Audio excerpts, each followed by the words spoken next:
Bismillah, elhamdülillah, və salatu və selamu alə rasulillah və ba'd. Sonra Şeyx Hafizəhullah Allah Taala'nın Əl-Xaliq, Əl-Xallaq ismindən danışır və deyir ki: "Və qad varada ismullah Əl-Xaliq fil-Qur'anil-Kərim fi iddat mawadi', minha qawluhu Ta'ala huvallahu'l xaliqul bari'ul musawwir." Əl-ayə. Deyir ki, Allah Taala'nın Əl-Xaliq ismi, yəni yaradan ismi Quran-Kərimdə bir çox yerlərdə keçmişdir. Bunlardan Həşr surəsi 24-cü ayədə Allah Taala buyurur: "O Xaliq, yoxdan yaradan, surət verən Allahdır." Həmçinin digər ayədə Allah Taala buyurur: "Allahu xaliqu kulli şey və huve ala kulli şeyin vekil." Əl-ayə. Allah Taala bu ayədə buyurur ki, Allah hər şeyin xaliqidir, o hər şeyi qoruyandır. Bu da Əz-Zümər surəsi 62-ci ayə. Və varada bi siğatil mübalağa Əl-Xallaq fi mawdi'in minəl-Qur'an fi qawlihi Ta'ala İnne rabbaka huvel xallaqul alim. Əl-ayə. Və həmçinin Allah Taala'nın Xaliq adı mübaliğə qəlbində də gəlmişdir. Əl-Xallaq, yəni Əl-Xallaq sözü, o da yaradan mənasındadır və Xaliq sözündən yaranmışdır. Və bu da deyir, Quran-Kərimdə iki yerdə keçmişdir və ayələrdən birində də Hicr surəsi 86-cı ayədə Allah Taala buyurur: "Həqiqətən Rəbbin yaradandır, biləndir." Allah Taala'nın Əl-Xallaq isminin digər ayədə isə dedi ki, iki yerdə keçmişdir Quran-Kərimdə. Birinci ayəni dedi, ikinci ayə isə Yasin surəsi 81-ci ayədə Allah Taala buyurur ki, "Bələ və huvel xallaqul alim." Allah Taala buyurur ki, şübhəsiz ki, o yaradandır, biləndir. "Vel xalqu yutlaqu və yuradu bihi əmran." Sonra Şeyx Hafizəhullah deyir ki, yaratmaq isə, yəni yaratmaq deyildikdə iki məna qəsd olunur. Əhaduhuma icaduş şey və ibda'uhu ala ghayri misalin sabiqin və minhu qawluhu Ta'ala أَوَلَمْ يَرَوْا أَنَّا خَلَقْنَا لَهُمْ مِمَّا عَمِلَتْ أَيْدِينَا أَنْعَامًا فَهُمْ لَهَا مَالِكُونَ. Əl-ayə. Deyir ki, birincisi, yəni yaratmaq sözünün birinci mənası, birincisi, yəni Allah Taala'nın bir şeyi yaratması, yəni əvvəl olmayan bir şeyi yoxdan var etməsi. Bu mənadadır ki, buna dəlalət edən mənalardan biri Yasin surəsi 71-ci ayədə gəlir. Allah Taala buyurur ki, "Məgər onlar görmürlər ki, biz onlardan ötürü sahib olduqları mal-qaranı öz əllərimizlə yaratmışıq." Həmçinin Allah Taala Əl-Ənbiya surəsi 104-cü ayədə buyurur: "Kəmə bədə'nə əvvələ xalqin nu'iduh." Əl-ayə. Məxluqatı ilk dəfə yaratdığımız kimi yenə əvvəlki halına qaytaracağıq. İkinci məna isə, yaratmaq sözünün ikinci mənası isə təqdir etmək mənasındadır və minhu qawluhum xalaqal ədim. Yəni ikinci mənası isə dediyimiz kimi təqdir etmək, düzəltmək anlamındadır. Bu yaratmaqdan fərqli anlamdadır. Yəni biri var yoxdan var etmək, biri var ki, yəni var olan bir şeyi başqa formaya salmaq, yəni düzəltmək, təqdir etmək. Buna da misal dərini yaratdı demək kimi. Yəni dərini düzəltdi. Çünki dərinin özü artıq mövcud idi. Sadəcə aşılandıqdan sonra o dəri formasına gəlir. Yəni dərinin əsli var idi, kökü var idi. Yəni dərini hazırlayanda hansısa heyvanın üzərindən götürülür, onun üzərindəki yəni artıq şeylər təmizlənilir, sonra dəri halına, cild halına gəlir, yəni düzəldilir. Burada yaratmaq sözü ilə açıq-aydın fərq vardır. Yəni biri var yaratmaq, biri var düzəltmək. Deməli, aydın oldu ki, dərinin düzəldilməsi. Baxmayaraq ki, ərəblər buna da bəzən yaratmaq kimi işlətsələr də ərəb dilində, amma düzəltmək anlamı verir. Yəni deməli, xalq sözü ərəb dilində biri var, bir şeyi yoxdan var etmək ki, bu Allaha məxsusdur. Bir də var, düzəltmək ki, buna başqa məxluqlara da nisbət olunur. Yəni bir şeyi düzəltmək, nəyisə ixtira etmək və s. Ki, bu anlamda. Həmçinin elə bu ayə də bu mənaya dəlalət edir. Və qavluhu və təxluquna ifkə əl-ayə. Ey tuqaddirunahu və tuheyyiunahu. Yəni, Allah Teala Ənkəbut surəsi 17-ci ayədə buyurur ki, siz Allahı qoyub ancaq bütlərə ibadət edir və yalan uydurursunuz. Yəni, yalan düzəldirsiniz, yalan düzqoş edirsiniz. Bu ayədəki məna da təxluquna, xalq sözü keçir. Yəni, siz yaradırsınız, yəni, yalan, böhtan yaradırsınız anlamında deyilsə də, əslində onlar onu yaratmır, düzəldirlər. Yaratmaq dediyi iki mənadadır. Biri yoxdan var etmək, biri düzəltmək, təqdir etmək mənasında. Yəni, yalan düzqoş edirsiniz, yalan düzəldirsiniz, yalan uydurursunuz. Bu mənada, yəni Allah Taala'nın bu ayəsində keçən xalq, yəni yaratmaq sözünün mənası da budur. Sonra şeyx bu mənanı daha gözəl şəkildə izah edərək deyir ki, وَمِنْ هَذَا قَوْلُهُ تَعَالَى فَتَبَارَكَ اللّٰهُ أَحْسَنُ الْخَالِقِينَ الآية فالخلق في نعوت الآدميين معناه التقدير أما الخلق الذي هو إبداع الشيء وإيجاده على غير مثال سابق فمتفرد به رب العالمين كما قال تعالى هل من خالق غير الله. Yəni, və deyir ki, elə bundan da, yəni, bu mənaya daxil olan da Allah Taala'nın bu ayəsidir. Ayədə deyilir, yaradanların ən yaxşısı olan Allah, ən əzəmətli, xeyri və bərəkəti bol olandır. Yəni, yaratmaq sözü, yaratmaq insanların sifətlərində, feillərində, yəni əməllərində yaratmaq dedikdə düzəltmək, təqdir etmək anlamı nəzərdə tutulur. Yalnız bir şeyi yoxdan var etmək, icad etmək, yoxdan yaratmaq deyil, yəni əvvəllər olmayan bir şeyi yoxdan yaratmaq, var etmək anlamına gəldikdə isə aləmlərin Rəbbi olan Allah bu mənaya nisbət olunmaqda təkdir. Necə ki, Allah Teala buyurmuşdur ki, Həl min xaliqin qeyrullah, məgər Allahdan başqa yaradan mı vardır? Fatih surəsi 3-cü ayə. Həmçinin Allah Teala buyurmuşdur, Loğman surəsi 11-ci ayədə, Həzə xalqullah, fəəruni məzə xalaqəl-ləzīnə min dunih. Bəli zalimunə fi zalalin mubin. Əl-ayə. Allah Teala buyurur ki, bunlar Allahın yaratdıqlarıdır. İndi siz mənə göstərin görüm, ondan başqaları nə yaradıblar? Xeyr, zalimlar açıq aydın azğınlıq içindədirlər. Həmçinin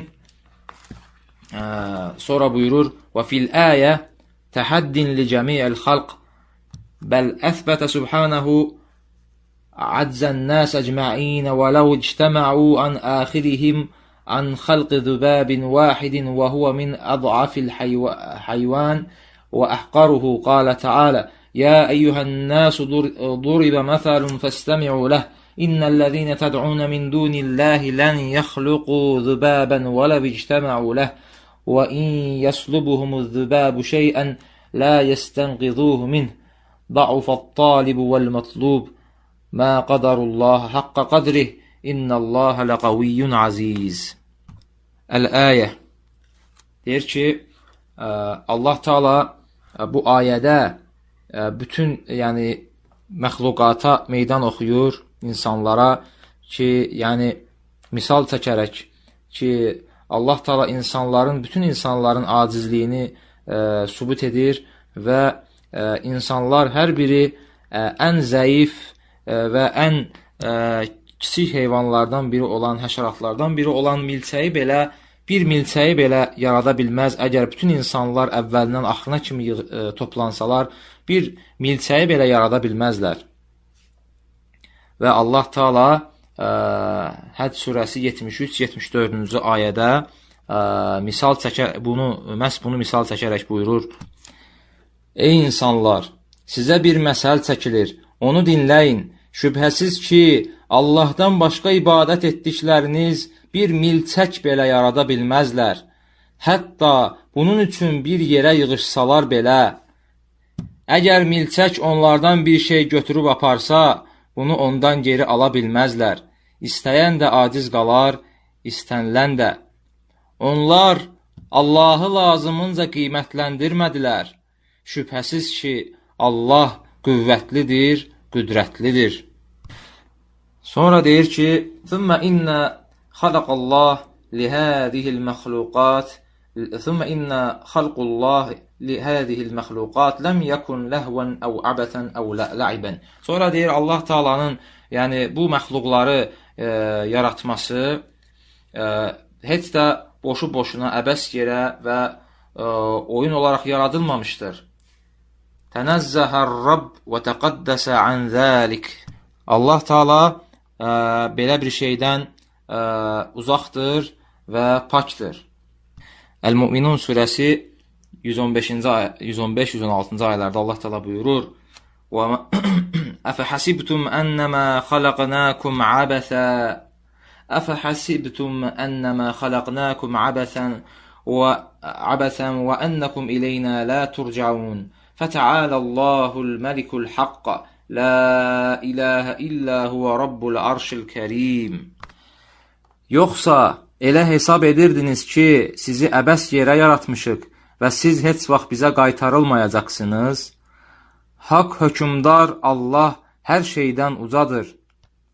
Ondan başqa ibadətə layiq olan heç bir məbud yoxdur. O, şanlı ərşin Rəbbidir.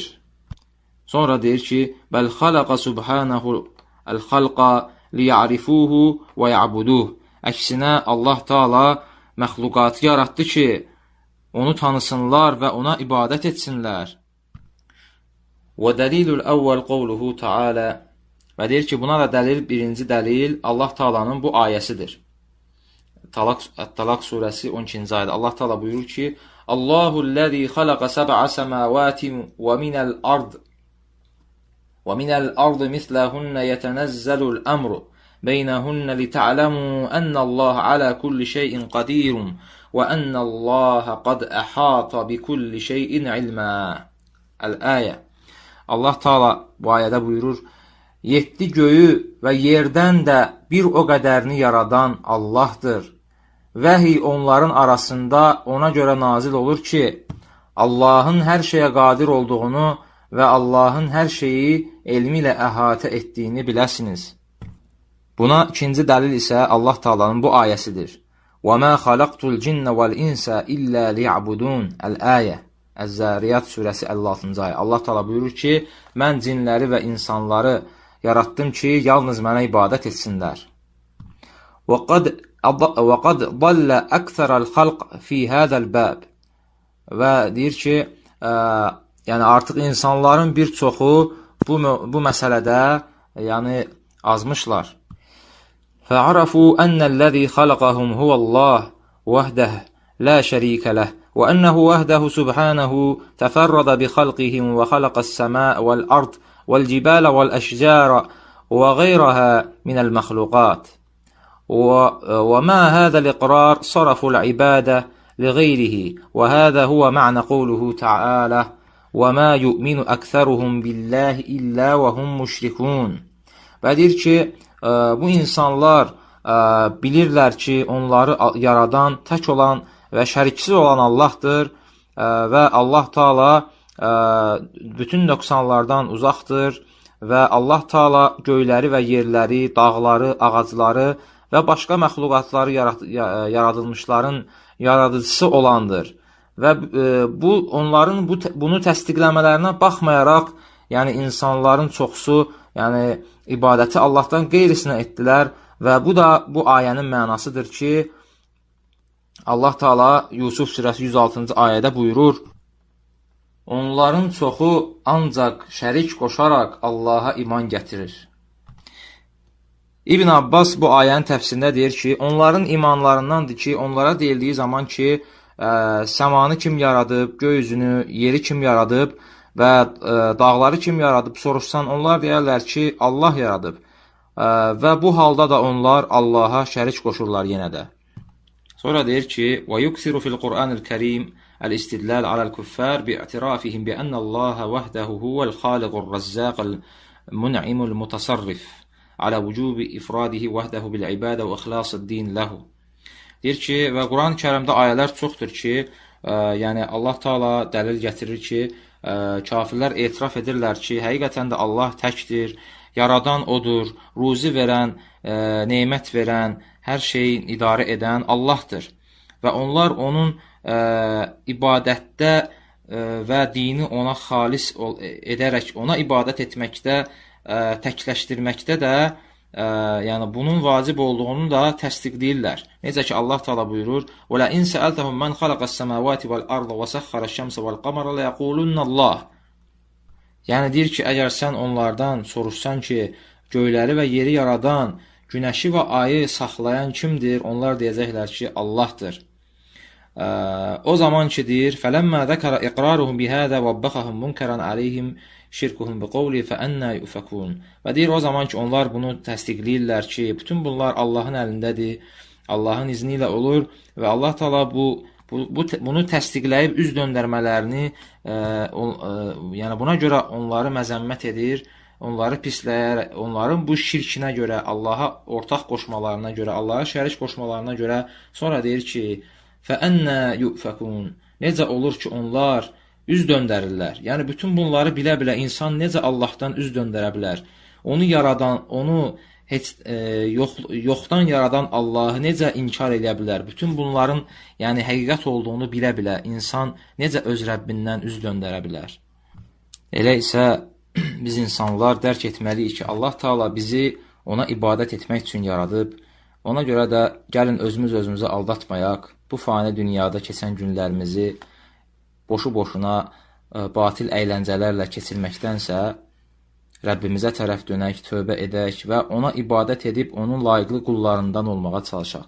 Və sonda bu ayəni qeyd edir ki, İnnəl-ləzīnə təd'unə min dunillahi ibadun əmsəlukum fəd'uuhum fəlyəstəcibu ləkum in kuntum sadiqin. Sonra isə Allah Taala, yəni Əraf surəsi 194-cü ayədə Allah Taala'nın ayəsini qeyd edir ki, yəni Allahdan savayı çağırdıqlarınız, yəni köməyə çağırdıqlarınız, yalvardıqlarınız da onlar da sizin kimi qullardır. Əgər doğru deyirsinizsə, çağırın onları, qoy sizə cavab versinlər. Sonda Allahdan istəyirəm ki, bizi eşitib faydalanlardan etsin və bizi xaliq olan, yaradan Allaha yalnız ona ibadət etmək şərəfini bizə nəsib eləsin, hər bir insana nəsib eləsin. Və sallallahu alə nəbiyyinə Muhammed və alə alihi və sahbihi əcmain. İxlasla.com saytı tərəfindən təqdim olundu.